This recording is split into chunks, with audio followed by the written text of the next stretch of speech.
Welcome to Crafty Music Tips yet again. It's another BEAT-SPLAINED video. We've done a number of these videos here on the channel and I've had a few requests, one of which was explaining how to make sense of the timing in the intro to the song I Want to Hold Your Hand by the Beatles. And this lovely guy, John, says, many thanks for this clear explanation. Great. There's one piece that I can't figure out and neither can any of my musician friends. It's called Coconut Dog by Solas. If you can make sense of that, I'll buy you a pint or two next time you're in Yorkshire.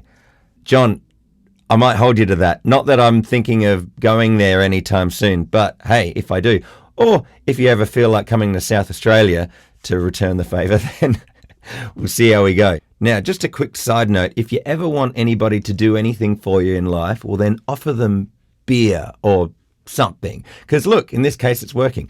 Let's check it out. Okay, so here's the link that he sent. I had a listen and yeah, was a bit freaked out by it.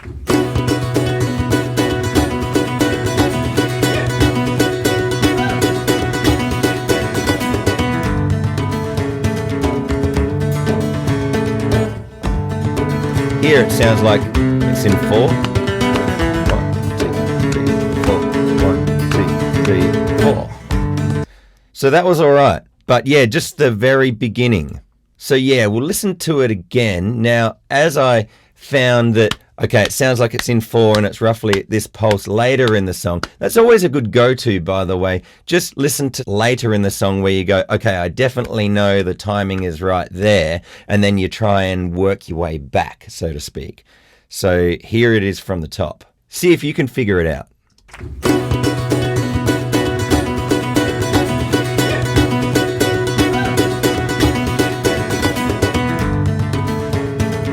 Yeah, so right here, like I said,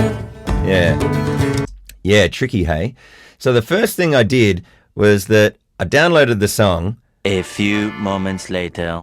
So when you can see it like this, when you can see the waveform, you can usually see how many beats there are. Or you can just put markers in like this and then just try and count roughly how many beats are in each section. I wasn't really sure at this stage. I just kind of put them in and tried to gauge what they were doing. See, like this would be 4, 5, 6, 1. I couldn't really get very far with it. So then I decided to just look around YouTube a bit more because I thought, well, maybe there might be some other versions of it. And that's where I got lucky because I found this version and I was very warmly greeted with this. 1, 2, 3, 4. Ah, a count-in.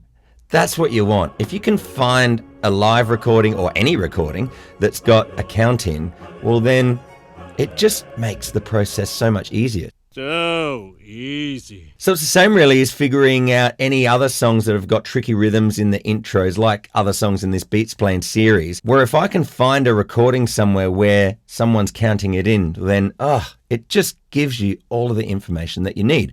So here it tells me that they don't start on beat 1. 1, 2, 3. Could you tell? It starts on the and. 1, 2, and 3 and 4 and 1 and I must admit I was wondering that, but then just getting that confirmation made me go, right, Eureka! so yeah, once you have that count in and once you know we start on the and, then it's a matter of just figuring out, well, does the pulse just continue without wavering at any point, meaning is there any different time signatures? So let's check it out. 1, 2, 3, 4. 1, 2, 3, 4. 1, 2, 3, 4. 1, 2, 3, 4. 1, 2, 3, 4. 1, 2, 3, 4. 1, 2, 3, 4. When I figured that out, I was like, oh, wow. It's going to be so much easier now to figure it out. It's just that easy. And interestingly, what I'm going to do is I'm going to not count out loud. I'm just going to lightly clap. You can hear someone goes, woo, at the start of the third bar, I think it is. 1, 2, 3, 4.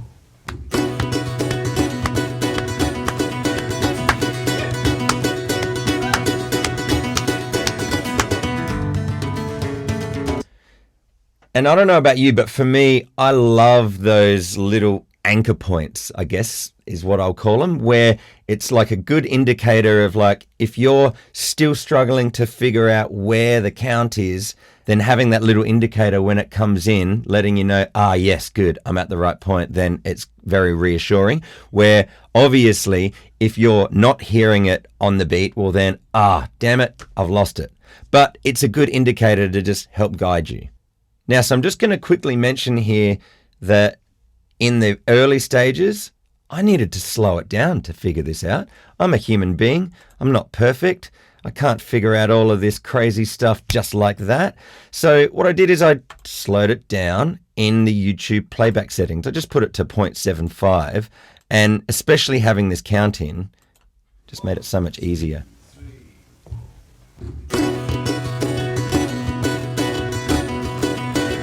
4, 2, 3, 4, 1, 2, 3, 4. Yeah.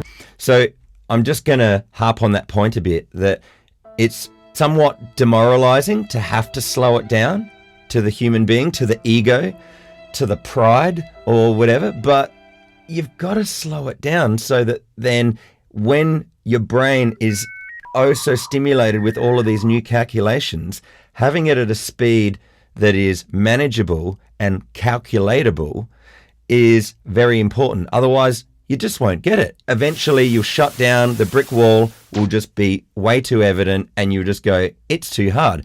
But slowing it down makes it possible, makes it calculatable. And then what's really interesting is that if you listen to the original one and you go, no, I still have lost it. I need the count in. I love to count. Here's another thing that I noticed with this particular recording, with this particular link that you sent me, John. It's actually got a little glitch in there. Have a listen. There. It's a bit hard to hear, but I found it very hard to keep in time with this one because there is a little glitch in there. Whereas if you go to this link, this I would assume is exactly the same recording, whereas the other one doesn't have the count in and it has a little glitch in it that puts it out ever so slightly. So I'll leave a link for this video. That's the easier one to hear.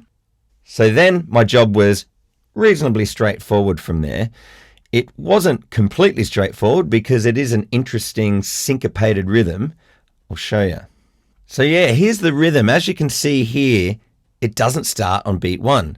It's 1 E and a 2 E and a 3 E and a 4 E and a. Now looking at it like that, I don't know if you're anything like me, but I look at the rhythm there and I go, oh, okay, hang on. Where are the rests and where are they in relation to the rests? It's hard to really see straight away where those rhythms fit in relation to the on beat. So I took the liberty of writing it out like this, because here you can see, oh, I see. So these are the accents that they play. 1, 2, 3, 4, 1, 2, 3, 4, like that. Or perhaps you'd prefer to look at it like this, where I've got the lower octave as crotchet beats. 1, 2, 3, 4, 1, 2, 3, 4. When you start getting that rhythm in your head, then it's quite easy to be able to hear it when the band is performing it. Alert. Emergency protocol activated. All right. Let's just say now that there's an emergency situation where you have watched everything in this video so far and you've tried everything really diligently and it's just not working.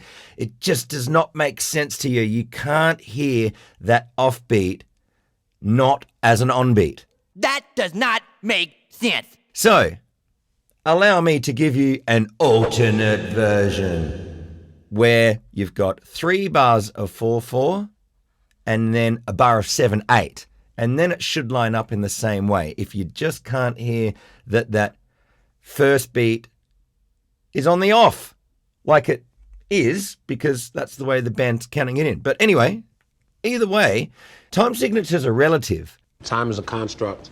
And they're relative in a way where, let's just say that you're counting it in one way and I'm counting it in another. If we're playing it together and we're jamming and we're blending together perfectly in rhythmical harmony, well then, who cares how you think of it? This is just an alternate way, like what I said. So let's have a listen. 2, 3, 4. 1, 2, 3, 4. 1, 2, 3, 4. Third bar. 1, 2, 3, 4. 1, 2, 3, 4, 5, 6, 7. 1, 2, 3, 4. And this is what it will sound like with the band's recording. 2, 3, 4. 1, 2, 3, 4. Third bar. 1, 2, 3, 4. Here we go. 1, 2, 3, 4, 5, 6, 7. 1, 2, 3, 4. 1, 2, 3, 4. As you can see, it fits. It's not the way that the band intended it, but who cares? Why, it's a perfect fit. So yeah, I hope you found this rundown helpful. Now, John, I'm not going to be going to Yorkshire anytime soon, sadly. Look, I'll accept the couple of pints just in an open glass via mail. Look, the package won't get too soggy, surely. I'm sure it'll make it to South Australia in one piece. No. It's all good, mate. Thank you for the request. That was very enjoyable going through it. And to those that have given me another request, I'll get to it when I can. Now, Crafty Music Tips as a music tips channel, yep, you guessed it. It's got a heap of other different music tips related videos here that you can check out on the Crafty Music Tips YouTube channel. And if that's still not enough, I've got a parting gift to offer you. It's a free ebook download called 5 Steps to Fast Improvement. Look, we've all been there where we feel like we're chasing our tail. We're really not improving at the rate that we'd like. And you know why that is? It's because you're not clear about what it is that you need to do. And perhaps you're not clear about your goal. So what I do in this ebook, it's a quick, easy read where I just lay out the 5 steps for you to make it clear so that then you can improve at the rate that you would want. Sound good? I'll leave a link below. It's free, so I hope it helps. And yeah, so I'll see you in another video here on this Crafty Music Tips YouTube channel really soon. Whatever you're doing, I hope you're rocking. And I'll just leave you with this thought. You don't have to do everything right now. Just do the next thing.